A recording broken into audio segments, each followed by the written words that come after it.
আসসালামু আলাইকুম প্রিয় ফুটবল ফ্রেন্ডস, গোল এসি চ্যানেলে আজ আরেকটি গোল অ্যানালাইজ করব।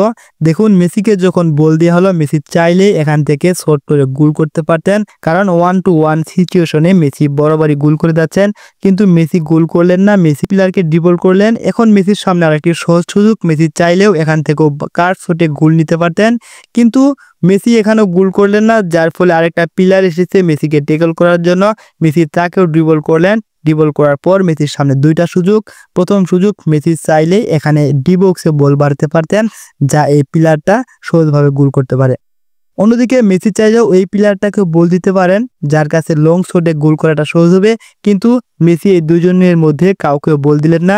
মেসি লক্ষ্য করলেন তার পিছনে থাকা সেই প্লেয়ারকে, যে কিনা রান মেক করছিল ডি বক্সের দিকে। মেসি তাকেই বল পাস করলেন এবং সেখান থেকে সেই প্লেয়ারটা যখন গোলকিপারের সামনে 1-to-1 সিচুয়েশনে ছিলেন, তার কাছে গোল করা ট্রাপ হলো। তিনি বলটা পাস করলেন আরেকটা প্লেয়ারের কাছে, লেফট উইং থেকে সেই প্লেয়ার এসে দুর্দান্ত একটি গোল করলো। ধন্যবাদ সবাইকে। আসসালামু আলাইকুম।